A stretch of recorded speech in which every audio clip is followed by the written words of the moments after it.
আজকে যে এই বিষয়টা নিয়ে আলোচনা করতে চাচ্ছি, ওইটা হইল অনেক গুরুত্বপূর্ণ বাংলাদেশের প্রাণকেন্দ্র গার্মেন্টস শিল্পের একটা বিষয় নিয়ে। সেটা আশা করি সবারই ভালো লাগবে এবং আ কাজেও লাগবে। তো যে বিষয়টা নিয়ে কথা বলতে চাইতেছি সেইটা হইল গার্মেন্টস ইন্ডাস্ট্রিতে এই যে সম্প্রতি আমরা দেখলাম যে পরিমাণে আনরেস্ট বা ভায়োলেন্স হইল, তার ইমপ্যাক্টটা কি পড়ছে? এটা থেকে আমরা কিভাবে রেহাই পাওয়া যায়? আমি তো দীর্ঘ প্রায় ১০ বছর গার্মেন্টস সেক্টরে কাজ করতেছি। সো কাজ করতে এ বেশ কিছু জিনিস আমার কাছে আসছে। হ্যাঁ, আপনাদের কাছেও আসে নাই যে তা না, আপনাদের কাছেও আসছে। তবে আমার কাছে মনে হলো যে আমি বিষয়টা শেয়ার করি এবং আ প্রত্যেকে যদি প্রত্যেকের জায়গা থেকে শেয়ার করি তাহলে এটার একটা ভালো ফলাফল মনে হয় পাওয়া যাবে। তো এরকম চিন্তা ভাবনা করে আরকি শেয়ার করা। তো আ গণঅভ্যুত্থানের পরের থেকে যে আমরা যে পরিমাণে আনরেস্ট দেখছি গার্মেন্টস, বিশেষ করে গার্মেন্টস টেক্সটাইল গুলোতে, এইটা মানে খুবই ভয়াবহ অবস্থা। এবং এতটা ভয়াবহ যে আ সেনাবাহিনী পর্যন্ত মোতায়েন করে তারপরে কন্ট্রোল করা লাগছে। এবং এমনও দেখি যে গার্মেন্টসের ছোটখাটো বিষয়গুলা অনেক বড় আকারে আ রূপ নিয়ে এটা হলো অনেক বড় ধরনের মানে পাবলিক ভায়োলেন্স করে ফেলানো হইছে। তো এইগুলোর পেছনে অনেকগুলো কারণ আছে এবং এখানে আ অনেকগুলো হচ্ছে লিগ্যাল দাবি-দাওয়াও আছে। যে এগুলোর মধ্যে মোস্টলি হচ্ছে শুরু হয়েছিল তাদের শ্রমিকদের অধিকার, যেমন হচ্ছে বেতন ভাতা, তারপরে বেতন বৃদ্ধি, নিজস্ব একটা চাহিদা ছিল। তারপরে হচ্ছে হাজিরা বোনাস, এই বিভিন্ন বিষয় নিয়ে আরকি। তো এর মধ্যে সবথেকে বড় আ বিষয়টা যেটা দেখছি যে এর মধ্যেও আমরা দেখছি যে অনেকগুলো গার্মেন্টস ইন্ডাস্ট্রিতে যেগুলো আসলে যেভাবে আপনার ভায়োলেন্স হইছে, যেভাবে আনরেস্ট হইছে, শ্রমিক প্রোটেস্ট করছে, অনেক ক্ষেত্রেই দেখা গেছে যে রি আ মানে রিলেভেন্ট না আরকি। আপনি ধরেন আ অনেক গার্মেন্ট প্রতিষ্ঠান এরকমও হইছে যে গার্মেন্টস প্রতিষ্ঠান তাদের ইনক্রিমেন্ট দিছে ধরেন ১০% ওভারঅল। কিন্তু দেখা যায় শ্রমিকরা বলতেছে না ১০% না, আমাদের এটা ২৫% লাগবে। যখন এই বিষয়গুলো যখন আসছে তখন মেক্সিমাম ক্ষেত্রে আমরা যেটা শুনছি ওইগুলো হইল মানে শ্রমিকদের ডাইরেক্ট অংশগ্রহণে হয় নাই। শ্রমিক নামে কিছু অসাধু লোক, তৃতীয় পক্ষ, তাদের যে কোনো অন্য কোনো স্বার্থের জন্য তারা এই আন্দোলনগুলোর সুযোগে সদ্ব্যবহার করছে এবং আন্দোলনগুলো তৈরি করছে। হ্যাঁ, একবারে যে তা না। তবে আন্দোলনগুলো তৈরি হওয়ার ক্ষেত্রে সর্বপ্রথম যেগুলো ভূমিকা রাখে যে গার্মেন্টসে কিছু দুষ্টু লোক থাকে। সর্বপ্রথম ঐখান থেকে শুরু হয়। এখন এই দৃষ্টু লোকগুলা নিয়েই হচ্ছে কাজ করা ইম্পোর্টেন্ট। আর বাকি জিনিস তো এটা কমন বিষয়। কারণ যেখানে মাস পিপল থাকবে, যেখানে অনেক লোক একসাথে কাজ করবে, সেখানে কিছু না কিছু প্রবলেম তো ফেস করতে হয়। এটা খুব স্বাভাবিক বিষয়। কিন্তু আ গার্মেন্টস এ যেটা হয় সেটা হইলো কিছু দুষ্টু লোক এটারে এমন পর্যায়ে নিয়ে যায় এবং অন্যান্য সাধারণ শ্রমিকদেরকে এমন ভুলভাল বুঝায়, যাতে করে এইটা অনেক বড় সিচুয়েশন তৈরি করে এবং এর জন্য অনেক তৃতীয় পক্ষ ডাইরেক্টলি ইনডাইরেক্টলি কাজ করে। তো এখন তাহলে কাজ কি? তাহলে কাজ হলো, তাহলে ব্যবস্থা হইলো কি জানেন? ব্যবস্থা হইলো ওই যে কিছু দুষ্টু লোক থাকে এই লোকগুলারে আগে থেকে আইডেন্টিফাই করতে পারাটা বেটার, যদি সম্ভব হয়। আর যদি সম্ভব না হয় তাইলে এইটা থেকে একদম মানে ওই দুষ্টু লোকদের মানে আগে থেকেই তাদের ব্যবস্থা নিতে পারি আমরা এক পদ্ধতি ব্যবহার করে। সেইটা হইল বিজিএমএ কর্তৃক এবং বাংলাদেশ সরকারের নির্দেশনা মোতাবেক আমরা যে হলো সার্ভিস বুকটা ব্যবহার করি শ্রমিকদের জন্য সেইটা। এবং অবশ্যই শ্রমিকদের সার্ভিস বুকটা আ মালিক পক্ষ থেকেই দেয় সবসময় এবং এটা আইনগতভাবে মালিক পক্ষ থেকেই দেওয়ার কথা। এই জিনিসটা যদি আমরা প্রপারলি ইউটিলাইজ করি, মানে এইটার যে পাওয়ার, এইটার কাজ করার বা এ এইটার কাজের ধরন, এইটার ব্যবহার, এই জিনিসটা যদি আমরা সঠিকভাবে করি তাহিলে অনেকটা আমরা লাভবান হইতে পারি। এবারে যারা গার্মেন্টস এ কাজ করি বা ইভেন কি এটার পক্ষ থেকে শ্রমিকরাও লাভবান হবে। তো এখন গার্মেন্টস ইন্ডাস্ট্রিতে শ্রমিক, মালিক উভয়ই কিন্তু যদি যখন কোনো আনরেস্ট হয়, শ্রমিক মালিক উভয়ই কিন্তু ক্ষতিগ্রস্ত হয়। উভয়। এবং সবথেকে বেশি ক্ষতিগ্রস্ত হয় মালিকরা, তো ক্ষতিগ্রস্ত হয়ই। মালিকদের হয়তো এই ক্ষতি পোষাইতে সময় লাগে না। অথবা অনেক ক্ষেত্রে দেখা যায় যে এরা মালিকের ক্ষতির কারণও হয় না। কিন্তু শ্রমিকরা সবথেকে বেশি ক্ষতির কারণ হয়। কিভাবে ছবি দেখানো হয়? মালিকের কি করতে হয়? মালিকের তার সুনাম নষ্ট হয়। তারপরে তার ক্রেতারা বিমুখ হইতে পারে।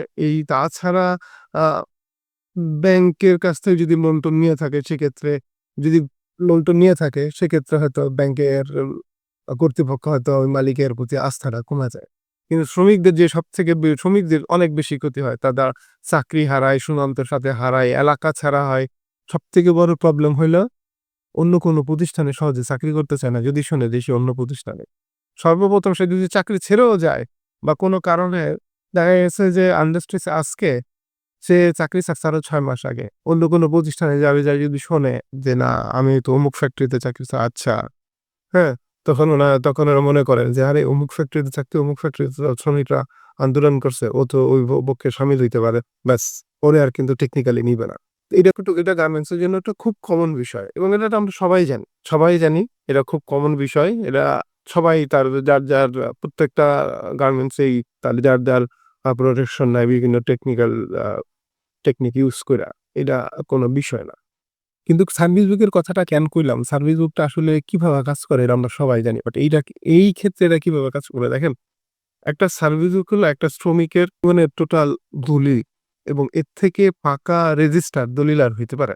এই পাকা রেজিস্টার দলিলটা মানে এর থেকে পাকা রেজিস্টার দলিল আর হইতে পারে না। এই পাকা রেজিস্টার দলিলটা সংরক্ষণ করা এবং এইটাকে সঠিক ব্যবহার করতে পারা না হচ্ছে উভয়ের শ্রমিক এবং মালিকের উভয়েরই অনেক গুরুত্বপূর্ণ এবং উভয়ের জন্য মঙ্গলজনক। যেটা আমরা আসলে এখন করি না। দেখেন একজন শ্রমিকের তার বেতন ভাতা থেকে শুরু করে বেতন বৃদ্ধি থেকে শুরু করে প্রমোশন, তার হচ্ছে আ চাকরি জীবনের বিভিন্ন ধরনের কোনো যদি আ চাকরি জীবনের হিস্ট্রি বলেন, তারপরে হইলো তার বেতন বৃদ্ধি, তার হলো লিভ স্ট্যাটাস এই সবগুলো ওইটার মধ্যে বিদ্যমান থাকে। তার থেকে বড় কথা হলো তার সাথে তার বিরুদ্ধে যদি কোনো আ আইনগতভাবে কোনো ব্যবস্থা নেওয়া হয় এবং তার সার্ভিস কেমন এই সমস্ত জিনিসগুলো ওইখানে লিপিবদ্ধ করার অপশন আছে। কিন্তু আমরা মেক্সিমাম ক্ষেত্রেই এই জিনিসগুলা হচ্ছে করি না। তো কি হয় এই জিনিসগুলো না করার কারণেই মূলত মেইনলি প্রবলেম। এখন ধরেন আপনি একটা সার্ভিস বুক একটা এমপ্লয়ির সার্ভিস বুক আপনি প্রপারলি মেইনটেইন করেন এবং তাকে তার সার্ভিস বুকটা এবং আইন আছে যে সে একজন শ্রমিক চলে যাওয়ার পরে সে সার্ভিস বুক নিয়ে যাবে। এখন যে লোকটার আপনি প্রপারলি সার্ভিস বুক মেইনটেইন করেন এবং তার সার্ভিস বুকটা সে যখন চলে যায় তখন তাকে সার্ভিস বুকটা দিয়ে দিলেন। আইনগতভাবে সে প্রাপ্য। সে যখন অন্য কোনো প্রতিষ্ঠানে যাবে, সেই প্রতিষ্ঠান যদি তাকে তার সার্ভিস বুকটা চায় যে তুমি কোথায় সে যদি নিজেকে এক্সপেরিয়েন্স বলে যে আমি তো এক্সপেরিয়েন্স। হ্যাঁ? তাহলে সে অন্য কোনো ফ্যাক্টরিতে গেলে তাকে অবশ্যই সার্ভিস বুক জমা দিতে হবে। এটা হলো ১ম কথা। সার্ভিস বুক তাকে অবশ্যই জমা দিতে হবে। এটা হলো ১ম কথা। তো এখন এই সার্ভিস বুক দেখে ওই কোম্পানি কি বুঝবে? ওই কোম্পানি সার্ভিস বুক দেখবে, দেখা সার্ভিস বুক দেখে বুঝবে যে সে কেমন কাজ করছে, সেই লোকটা কেমন, কোম্পানিতে কেমন তার আচার-ব্যবহার, সে কোম্পানিতে কতদিন কাজ করছে। এই ডিটেইলস জিনিস সে কতদিন পর প্রমোশন পাইছে, এই সমস্ত জিনিসগুলো ওইখানে থাকে। এখন ধরেন একজন দুষ্ট লোক কোম্পানিতে ভায়োলেন্স করলো। কোম্পানিতে কোনো কারণে অকারণে হোক একটা পরিবেশ নষ্ট করলো যেটা আসলে বেআইনি। আপনি অবশ্যই ওইখানে তার এই টিউটাল হিস্ট্রিটা লিখে রাখবেন। যে সে বেআইনি করছে, এই কাজ করে, সেই কাজ করে লিখে দিবেন। আপনি যখন এই জিনিসটা লিখে দিবেন, এইটা যেকোনো প্রতিষ্ঠানে যখন আসলে মূলত হচ্ছে ব্যাপকভাবে হচ্ছে সার্ভিস বুকটা চালু করতে হবে আগে। প্রত্যেকটা কোম্পানিরই ব্যাপকভাবে সার্ভিস বুকের ইউজেসটা চালু করতে হবে। যেমন প্রত্যেকটা কোম্পানি এক্সপেরিয়েন্স সে যদি বলে যে আমি অভিজ্ঞ তাহলে বলবে তোমার সার্ভিস বুক দাও এবং সে প্রত্যেকটা লোককে যে আপনার কোম্পানি ছেড়ে চলে যাবে তাকে সার্ভিস বুকটা তার হাতে দিয়ে দিবেন এবং সে অন্য প্রতিষ্ঠানে চাকরি করতে গেলে সে সার্ভিস বুকটা দেখাইয়া চাকরি করতে হবে। এইটা যদি বাধ্যতামূলক করা হয় তাহলে কি হবে? ওই যে বললাম কেউ যদি অন্যায় করে, অপরাধ করে তার সমস্ত হিস্ট্রি সার্ভিস বুকে থাকে। এখন ধরেন আপনি ছোট কোনো একটা বিষয় নিয়া এক্কারে এত পরিমাণে ভায়োলেশন তৈরি করে ফেলছেন যে আপনি মানে নেতা হয়ে গেছেন বড় এবং আপনার কারণে অনেকগুলো শ্রমিকের সমস্যা ১ সপ্তাহ ফ্যাক্টরি বন্ধ হয়ে গেছে। আসলে যেটা হওয়া উচিত ছিল না। তো আপনি যখন ওই নির্ধারিত ব্যক্তির অবশ্যই এটা কোনো অসাধু উপায়ে অসাধুভাবে কেউ মানে অসাধুভাবে ব্যবহার কইরেন না। কারণ এটা তো শ্রমিকের ভাগ্য। আপনি একজন শ্রমিকের বিরুদ্ধে বা একজন মানুষের বিরুদ্ধে তো ভুলভাল তথ্য আপনি দিতে পারেন না। আপনি অবশ্যই সঠিক তথ্য দিবেন। তো এই সঠিক তথ্য সেটা ভুল হোক, সেটা শ্রমিকের পক্ষে যাক বা শ্রমিকের বিপক্ষে যাক, এতে কিছু যায় আসে না। বাট আপনি সঠিক তথ্য দিবেন। প্রত্যেকটা অর্গানাইজেশন যদি এইভাবে সার্ভিস বুকগুলো আপডেট করে এবং শ্রমিক চলে যাওয়ার সময় তার প্রকৃত হিস্ট্রি গুলো সার্ভিস বুকে প্রপারলি লিপিবদ্ধ করে দেয় এবং এই শ্রমিক এইটা নিয়ে যদি অন্য কোনো প্রতিষ্ঠানে চাকরি করতে যায়, সে চাকরির জন্য অগ্রাধিকার পাবে। বেতন বিষয় নিয়ে সে কোনো কথা বলতে হবে না। তাকে বেতন বিষয় নিয়ে কোনো কিছু বলতে হবে না। সার্ভিস বুক দেখবে, দেখেই হচ্ছে কোম্পানি বুঝতে পারবে যে এই লোক কত টাকা বেতনে চাকরি করে, কত টাকা বেতন আছে, এই লোক কেন চাকরি ছেড়ে আসছে। সবগুলো মানে একটা রিলায়েবল রিক্রুটমেন্ট প্রসেস তৈরি হয়ে যাবে। হ্যাঁ? তাতে করে হবে কি, ওই লোকটা কি ধরনের লোক, ওই কোম্পানি কি ধরনের লোক নিয়োগ করতেছে, সে কিন্তু শুরু থেকেই জানে এবং শুরু থেকে বুঝতে পারবে এবং তাকে সার্ভিস বুকটা হলো অনেক কনফিডেন্ট দিবে। হ্যাঁ? আর যদি মনে করেন যে আপনি আপনার প্রতিষ্ঠানে এবং এটা শ্রমিকরা কিভাবে লাভবান হবে? শ্রমিকরা লাভবান হবে হইল যে সে যেকোনো প্রতিষ্ঠানে সার্ভিস বুক দেখায় অগ্রাধিকার ভিত্তিতে চাকরি করতে পারবে এবং সার্ভিস বুক হাতে থাকলেই সে মনে করেন যে সুনামের সহিত সার্ভিস ওখানে ঢুকে যেতে পারবে। পারবে না কে? শুধু প্রবলেম তার জন্য যে দুষ্টু, যে কাজের থেকে প্রবলেম ক্রিয়েট করে বেশি, যার কারণে আ প্রবলেম তৈরি হইতে পারে এবং যার দ্বারা কোম্পানি ক্ষতিগ্রস্ত হইতে পারে। এরকম লোক। তো এরকম লোকগুলো সার্ভিস বুক দেখলে বুঝতে পারে। কারণ আপনার প্রতিষ্ঠানে যে দুষ্ট লোক যাকে আপনি কন্ট্রোল করতে পারেন না, যে কাজ করে না, যে নিয়ম শৃঙ্খলা মানে না, অবশ্যই তাদের সম্পর্কে আপনি ভালো কিছু লেখা থাকবে না। সো তাহলে কি হবে? দুষ্ট লোকগুলো জন্য সমস্যা হয়ে যাবে। কিন্তু যারা ভালো লোক, ভালো শ্রমিক, বিভিন্ন কারণে হোক, পারিবারিক কারণে হোক, চাকরি ছেড়ে দেয়। মানে মেক্সিমাম ক্ষেত্রে শ্রমিকরা কি করে? দীর্ঘদিন কাজ করার পরে তার আর ভালো লাগে না। ১ বছর ২ বছর কাজ করার পরে তখন সে কি করে? হুট করে প্রয়োজন অপ্রয়োজন হয় অ্যাবসেন্ট করতে বসে অথবা রিজাইন দেয়। সো অ্যাবসেন্ট টা তো কমন বিষয়। যে রিজাইন দিয়ে বসে থাকে। হ্যাঁ, রিজাইন দিয়ে গায়ে, "না স্যার আমি ২ বছর চাকরি করব।" রিজাইন দেই। সে রিজাইন দিয়ে দেখা যায় ২ মাস বসে থাকে। বইসা থেকে আবার নতুন করে চাকরি শুরু করে অথবা গ্রামে ঘুরতে চলে যায়, বেড়াইতে চলে যায়। হ্যাঁ, আবার নতুন করে চাকরি শুরু করে। তো এইসব ক্ষেত্রে হচ্ছে তারা এই সুবিধাগুলো পাবে এবং এটাই হচ্ছে তাদের জন্য আ মঙ্গলকর হবে। তো আমি বলব সবাইকে যে আমরা যারা গার্মেন্টস এ কাজ করি, গার্মেন্টস ইন্ডাস্ট্রিতে, আরএমজি ইন্ডাস্ট্রিতে দয়া করে আমরা সবাই যেন সার্ভিস বুকটা আপডেট করে রাখি প্রপার ওয়েতে এবং এটা শ্রমিকদেরকে দিয়ে দিব। শ্রমিকদের ভাগ্যই সার্ভিস বুক, শ্রমিকদের ভাগ্যের বুক। আর সার্ভিস বুক লেখার সময় অবশ্যই এমন কোনো কিছু করে ইনটেনশনাল লিখব না, যেটা সত্য না, সঠিক না।